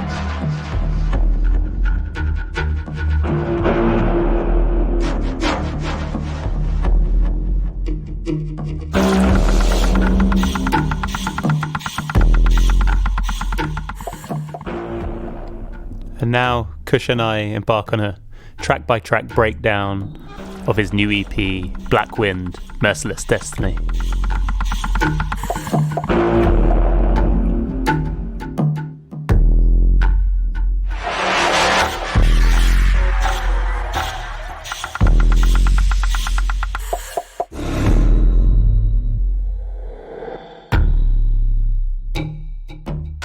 You've got two parts of Black Wind, and they're sequenced at the beginning and the end of the record, and then you've got the three Merciless Destiny sections in the middle, separated by a short piece called Arrow. So I see that from my end. You've got this immersion within this current coronavirus climate. That it's at the beginning and the end, and everything else is occurring within this ridiculous situation. But can you tell me from your side, what was the thinking behind the sequencing here? That was the very first Black Wind is made up of snakes. Sound of me dragging chains around. It's all very literal, frankly, the way I do sound design. You hear it throughout the records. There's snakes, there's whips, there's chains, there's the sound of liquid flowing like blood, and there was like a sort of a siren song, sort of like a flute there you hear in the beginning of it, and it's sort of the immersion into where we are today, and we're swimming amongst snakes. We're trying to break our bonds, from this physical and mental slavery that I feel like we're in as a society, just unable to change the way that we operate, And that was coming in, and you hear the choral pieces as well that kind of drift in and out. And those pieces sort of like they tie back. I don't reference mythology much in my music. I'm honestly not really well read in it. I'm more familiar with the concepts from it through other music and art than I am actually with the material. I just don't read that much. I just end up just making music instead. So for me, there's like the siren songs that reminds me of Greek mythology. Where you hear that coming from the ocean. So it's a wave, it's a wind, it's coming. It's definitely not going to be good. You're right. So that's sort of like the introduction of the whole thing. And I try really hard, if I use human elements, there's no vocals in the Only Now project. If you've noticed across the releases, there's been like 1 to 2 samples. But I do release a lot of vocal music under Kush Arora, under my name, and I've done a lot more releases traditionally up until Only Now Came, with dance hall artists and things like that. So I try to not use any voices unless they're my own in this, but I felt like a collective consciousness and utilizing of sort of these choral structures to amplify the urgency, and then humans sort of like coming out, being ducked in and out of the wind as they are in the piece, sort of show the tumultuousness of what is going on. So it's quite a literal introduction into the world and the web that we're being woven into today.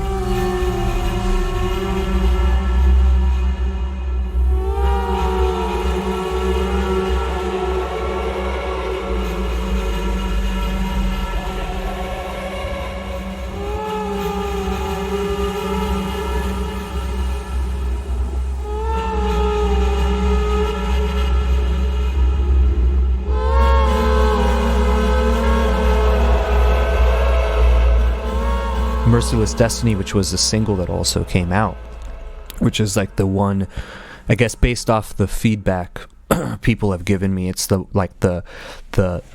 one from the record, whatnot, the sort of like catchy beat song of sorts. Yeah. But that had a lot to unpack with it as well, and I think if you read that I wear my heart on my sleeve on a lot of my influences on my records.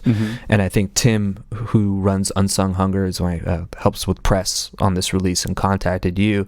He and I were talking about how this song is sort of like reminds me of Bolt Thrower, which is a classic British anti-war band, death metal band that I grew up on, as well as probably most anybody who listened to metal in the 90s until now, is a very influential British act.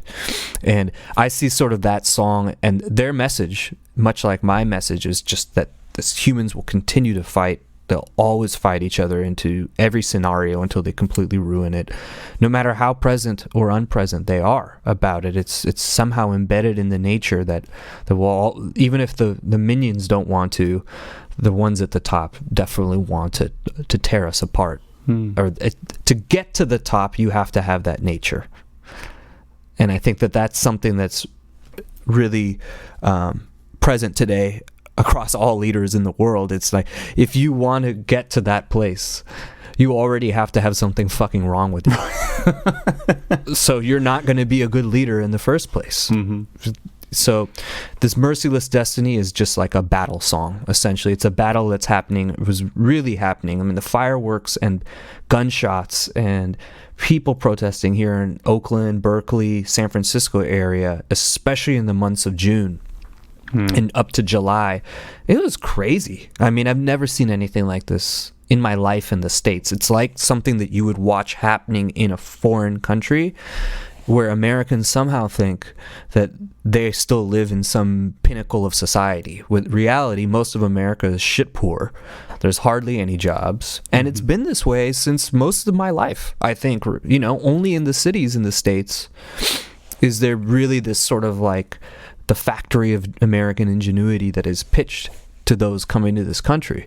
It might be a better place than somewhere with far less resources or money, but for the resources and the money that flows through this country, it's done its absolute job of being the best worst management of its resources. It's, for the amount of cash that flows through this place, it is hands down the worst managed major country in the world. It treats its citizens like shit.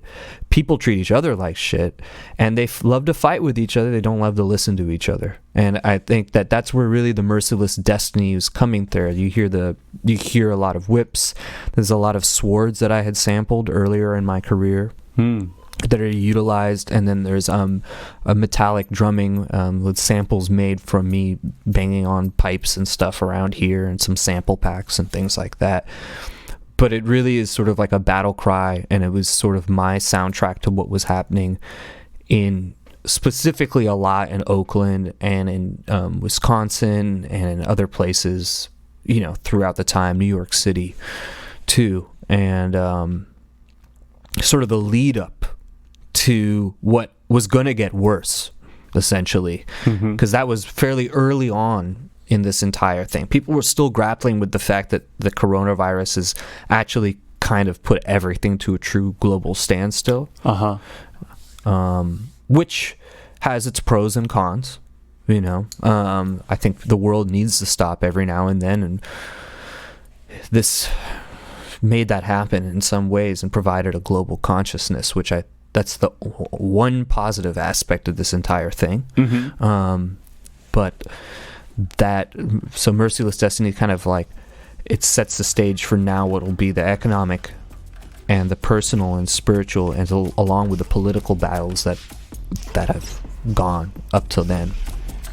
So that's what that song is about.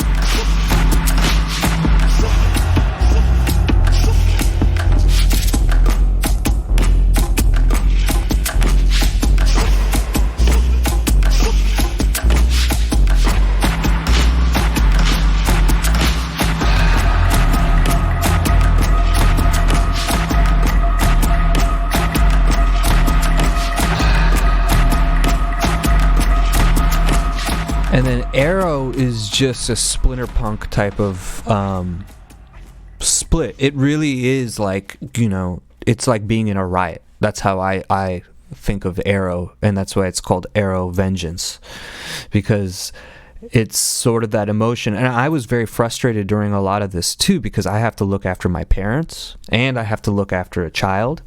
So I was not able to be physically as present in what was happening here. On the streets, particularly in Oakland and San Francisco, as I would have liked to be, between trying to pay the bills, because I still have a job, and make sure I don't kill my parents, because they're old, and not be in the middle of literal riots and people like screaming on top of each other and things. It's a very spiritually disturbing to me, because I'm made to go to places like that. And I couldn't be as present as I wanted to be, because I had to think beyond.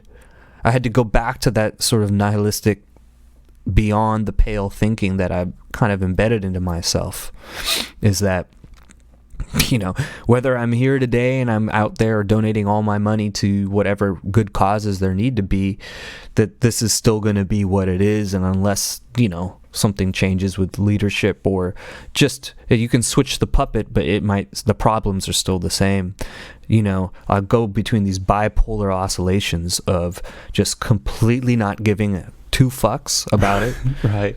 Because it's hopeless, and it doesn't matter if Obama jumps off a cliff not Obama. I mean, frankly, it doesn't matter, and a lot of people would take offense to that. It doesn't matter whether it's Trump or Obama. It's just that the problems and those are just the puppets. But the people behind those puppets, sure, Trump is a horrible asshole. Obama sold a fake campaign that he was going to stop the war, but he actually bombed more people than Bush did. So, all that stuff, those guys are just faces. What happens behind those doors and behind the political systems in the global system is much more embedded, and the characters don't come and go every 4 years. They're lifetime characters, and they advise multiple administrations who have different philosophies along one another, but they stay there and they keep the things in place. So whether these guys are swept off and we have like the coolest guys ever being the president and the local mayors, maybe on the local level, I do believe in change in that respect, but then you have, like, on a global level, it doesn't change. So it's like, you see, even in this conversation, I'm going 180 degrees one way, 180 degrees the other way, and that's exactly what's intended to happen.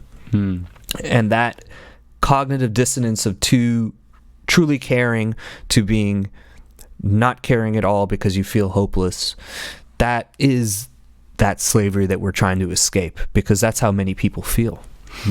And especially in our field, I feel that I see this commonality between a lot of other musicians, especially who make darker music or whatnot. And Vengeance was sort of my riot song. And if you go to the very first Only Now release, the first Only Now song is called Mid Riot. And that was done in the time where there was other police shootings happening in the Bay Area. So nothing is fucking changed here. I mean, it's just like, it's people just, you know, and it's black people, it's Mexican folks, it's Indian people. It doesn't matter. It's white people. It's like everybody is subject to the mismanagement of and oppression. It's not just like a one race, one thing. It affects everybody. So that arrow vengeance is sort of like, imagine you've gone through the battle and the first lead up to where we are as humans, especially locally, and then the people come back and they turn the heat up. The system turns the heat up, which they did. There were kids out here protesting. A high school took a march, and by the end of that march, the police came and gassed half those fucking kids.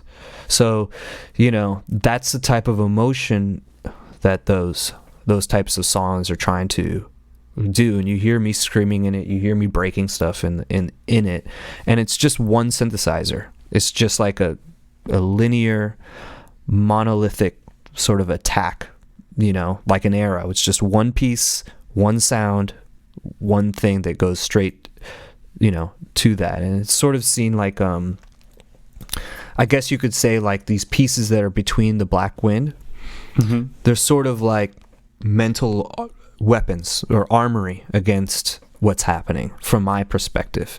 Like I want my friends and the people out there to listen to it as weapons of resistance, and in the way that they think, and how when they get worked up and their blood starts boiling about these types of things, this is the type of music you should be turning on, because that's what I'm thinking over here, when doing that.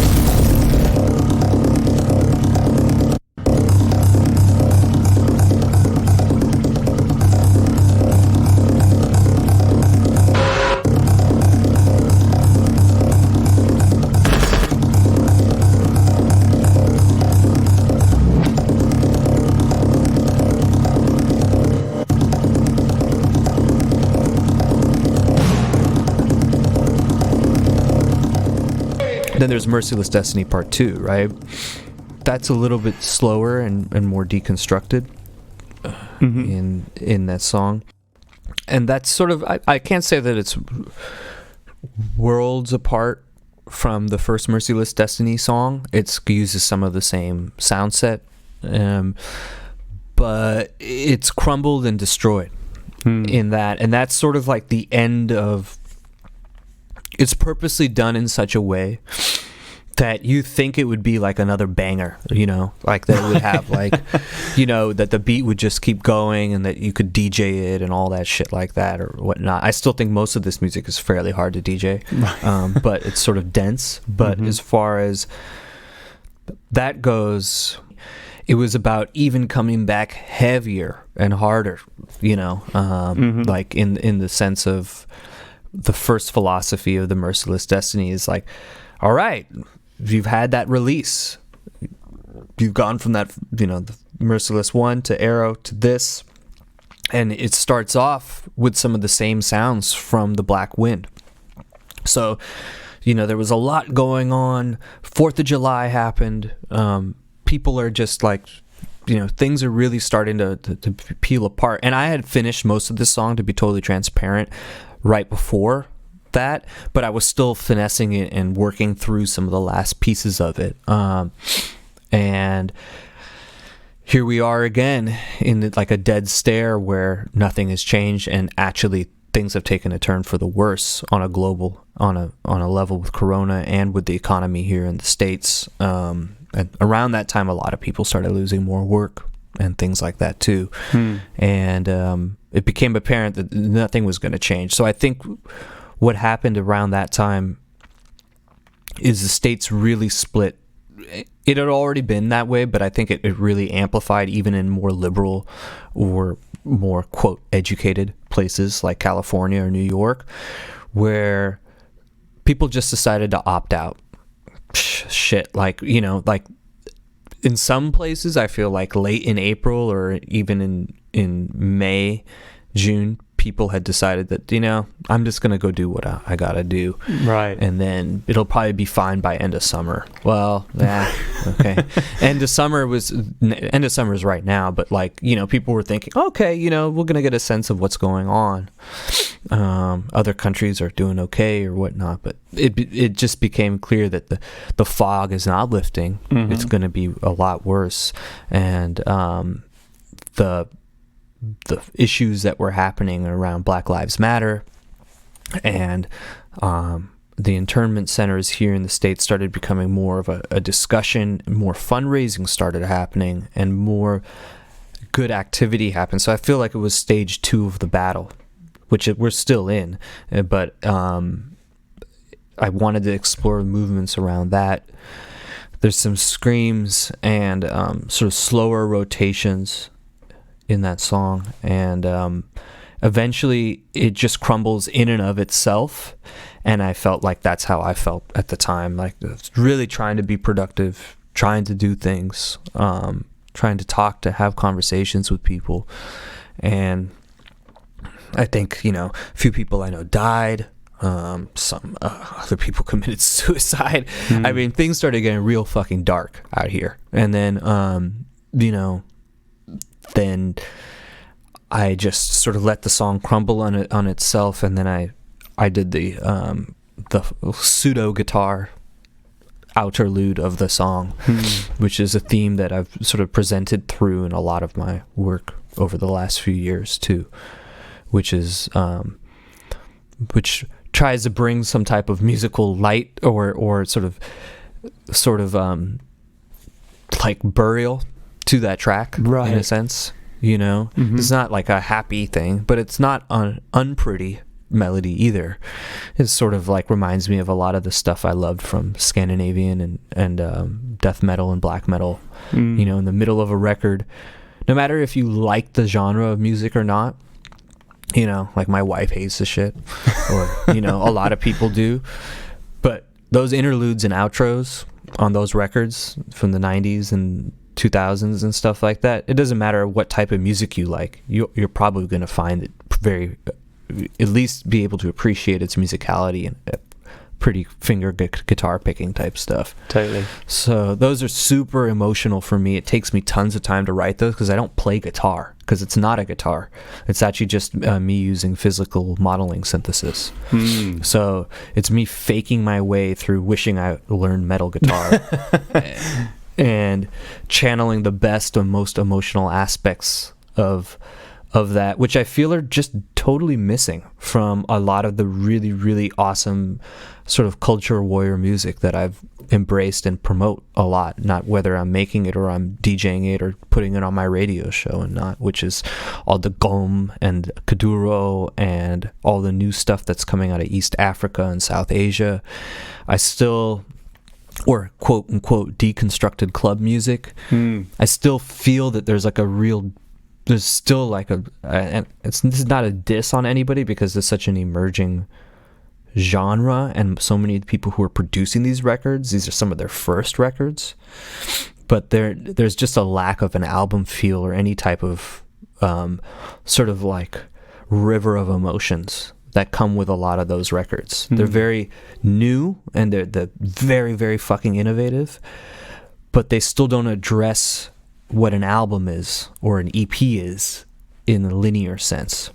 And that's why I put these pieces in my work, because I feel like there's a lot of emotional baggage to unpack, and it might not really hit me or the listener unless there's some musicality brought into the entire scenario, some tale to be told of sort, like a sad tale to tell,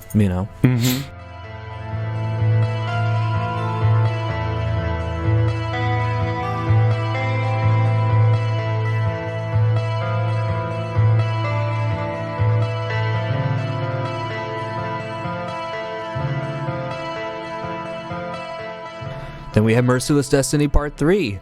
Well, just like a lot of the records I picked, it just won't stop. So this piece is a little bit different, I have to say.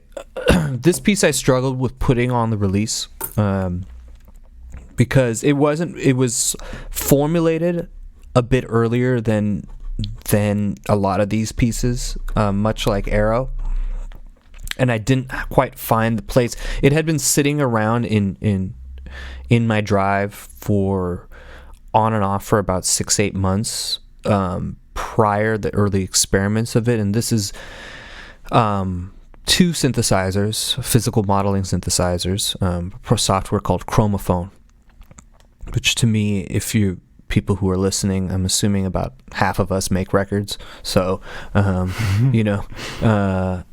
Ableton has 2 physical modeling synthesizers called Tension and Collision that come with Ableton.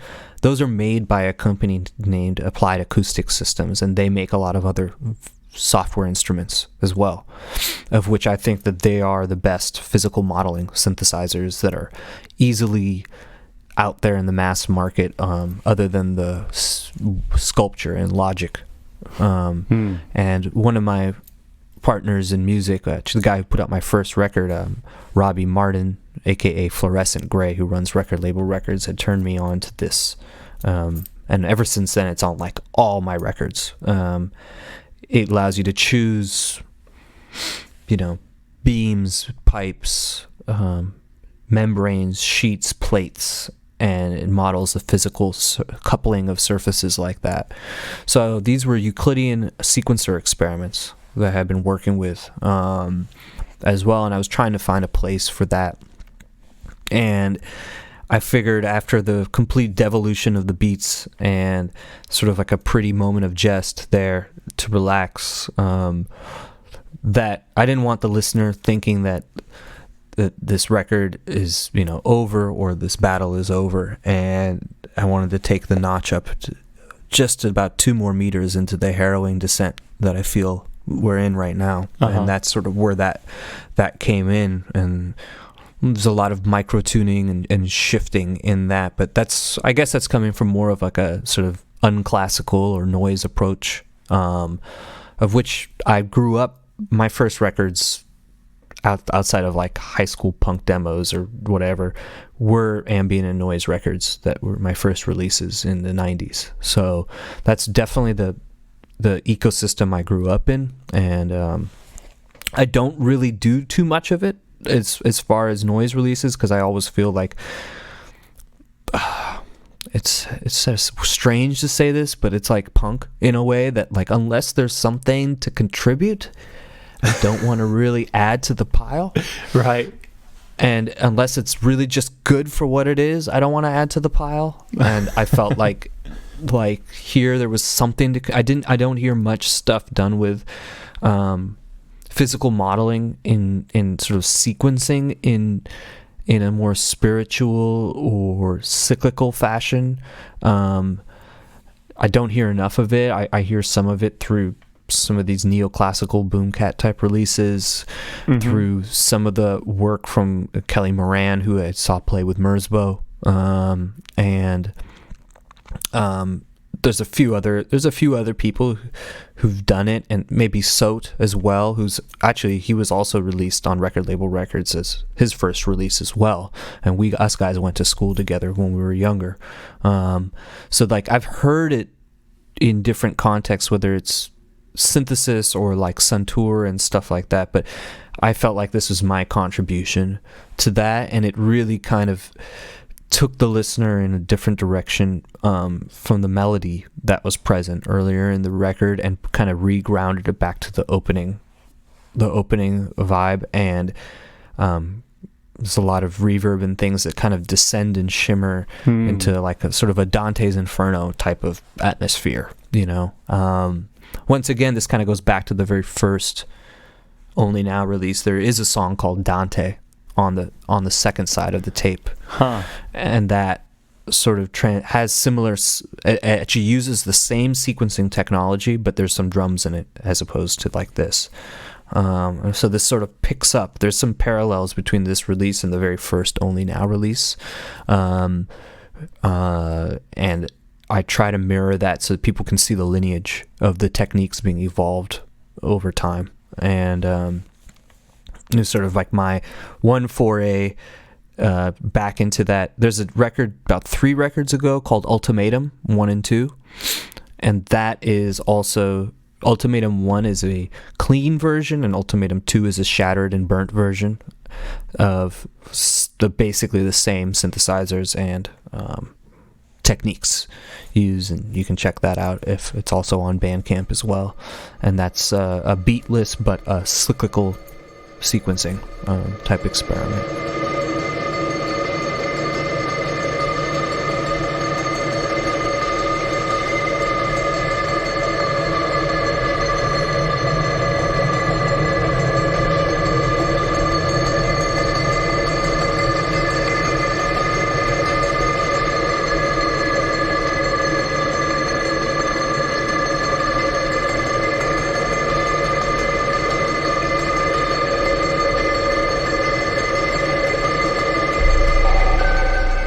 To finish the record off, I almost didn't put this on, honestly, was Black Wind Part 2. And that's more of my, trying to jazz about and try to figure out how groups like Dissection or Immortal or some of the Scandinavian greats or some even other local things like around here, like Dispirit, other bands like that. I really, really do, like, when I'm running or when I'm alone or when I'm smoking weed and hanging out and stuff like that, that's the type of shit that I'm listening to right before I make music. So that's the type of records that really get me jazzed up and really amped. And this one was a little bit more unlike the outro of Merciless Destiny or my previous release on Discrepant, Captivity, which had another 2 sort of guitar type interludes. This one was almost a little bit more medieval and sort of on the verge. It was a bit on the verge for me of feeling like a soundtracky or a hammer dulcimer of sorts. And I was like, I wanted to leave people hanging with the previous song because it was just so bleak and so there's not a light in sight on the previous song. But I figured, hey, if this helps, this actually kind of goes back to the political motivations of it. I was like, well, if this helps find a few more people through Bandcamp search, or people appreciate this piece that honestly has no home. I made it as sort of originally this was going to be the conclusion of the record, and then I decided that it wasn't enough, and the record wasn't intense enough, and that it was just getting all soft at the end. So then I put on Merciless Destiny Part 3 and that's why the titling is also Merciless Destiny Part 3, because it's still part of that battle. And then this is why it's Black Wind, is this sort of like you come in with a very ominous feeling and you leave with a ominous feeling, although a prettier one, and I figured, hey, and it's actually interesting. I've noticed some people have only bought that song, and if that helps me put money into somebody's pocket for bail or a local food bank or something like that, even though we're talking, I've hardly made a dime off any of this stuff. It doesn't matter. Money is money, and me transferring it from point A to point B to help somebody out is more important than whether this song is not the best way to end the record or something like that. So there was sort of mixed emotions on whether I should include that, because it's a tad redundant from some of the things that happened earlier in the release, but I get a lot of good feedback about these interludes and outros, so I said, hey, if the people like this, hey, I'll just throw it on for them.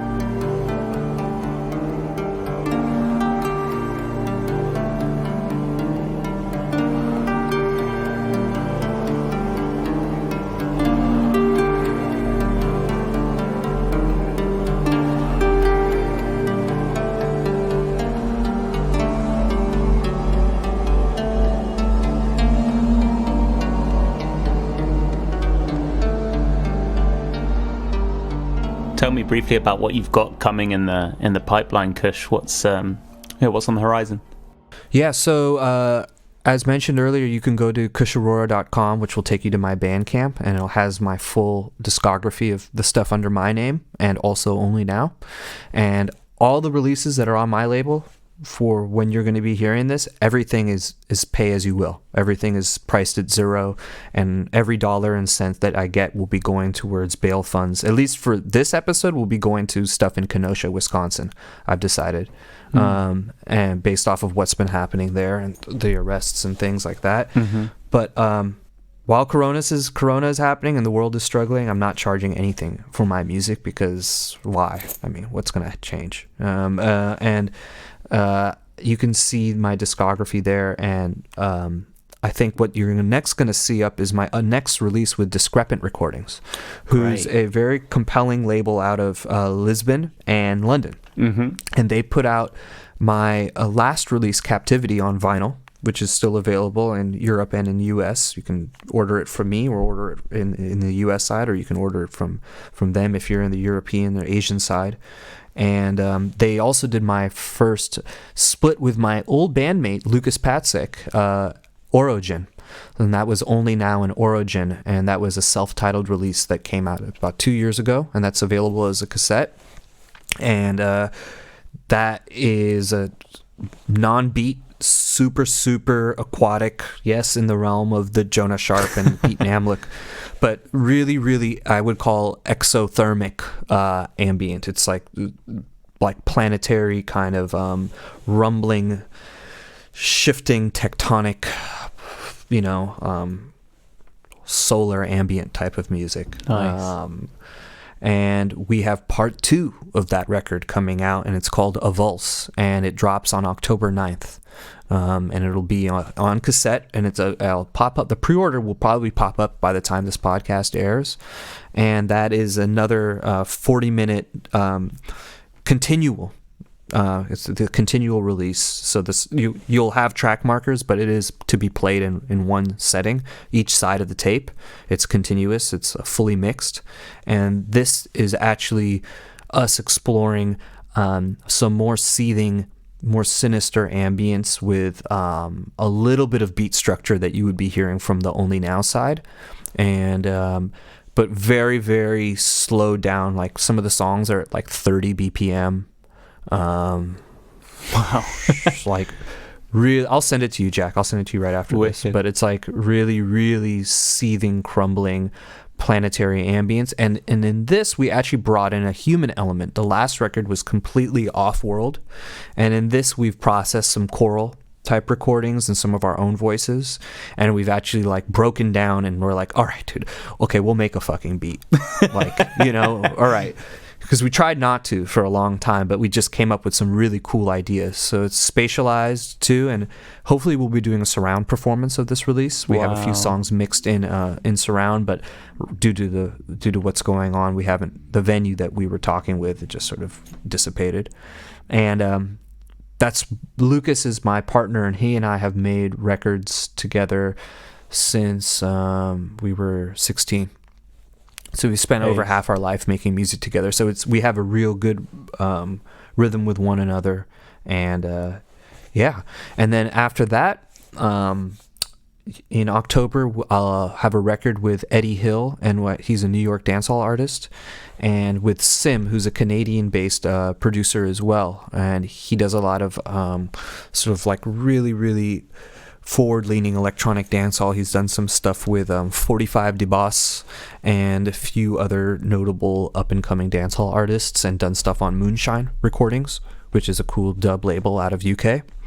And that is first single is called Back Half You Bend, and we're shooting a video for that right now next week in New York with one of New York's top dancehall dance teams, and that is like a record which is like a straight bashment, sort of a cross between what they would call FDM, which is flex dance music, which is like super dancer oriented Brooklyn style New York dancehall, and it's very cybernetic, has a lot of like synthesizers, fast tempos, quick edits. It doesn't flow as easy and is not as all pop syrupy as like current state of dancehall right now. Right. And so it has 2 or 3 singles like that in that realm, and that's coming up as well. And then the one I'm most excited about, just because it's different, is a collaboration with a group named King Woman, who are a indie metal doom band that's on Relapse Recordings, which is quite a well-known metal label, an extreme music label. Me and their bassist and guitarist worked together, and we developed a friendship, and we've made an Only Now, and his name is Peter Arensdorf, an Only Now Peter Arensdorf release, which we haven't titled yet, but it's being wrapped up as we speak, and it's basically me doing doom Wild West ambient, and so it's like doom metal. Wow. And then he's a brilliant guitarist, so it's like him doing finger picking, and it's sort of themed around all the ghost towns in California and the West Coast. So it's sort of like ghost town, mining town, ambient, and doom with a few beats in there. So like some of the slower, heavier, aquatic, submerged, Only Now type of beats. And then he plays guitar, and then I treat the rest of it and do all the rest of the music. So it's my first foray into rock music after being probably listening to more of that genre than electronic music, frankly, for most of my life. And it's a brilliant collab. I'm personally really excited about it, and it came out way better than I thought it would.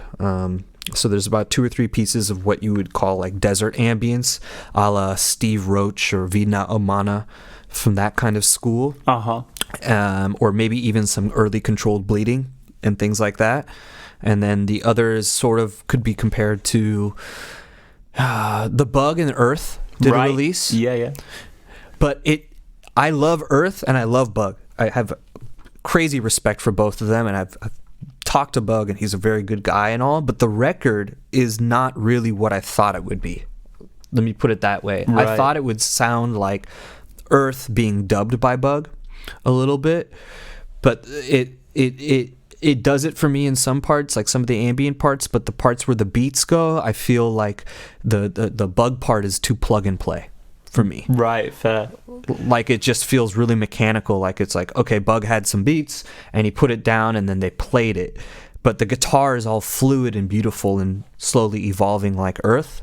Yeah. And us guys, I didn't actually listen to that record in full until after we started this project, because the guitarist had heard it and was a fan of it. And I was like, really? I'd sort of skimmed through it and I wasn't like too thrilled about it. But I love both these artists a lot. And this record, from what I've shown to people, is some people say it's what they thought that record would sound like.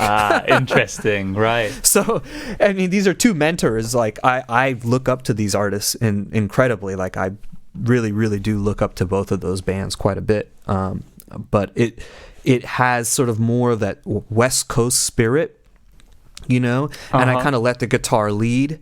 And I try not to make the beats be, like, front and center, more as shimmering alongside, and it's not like a dub thing. It's more of like a submersion, and it has more doom influence, more Sun O, more that type of influence than it does say dubstep, you know.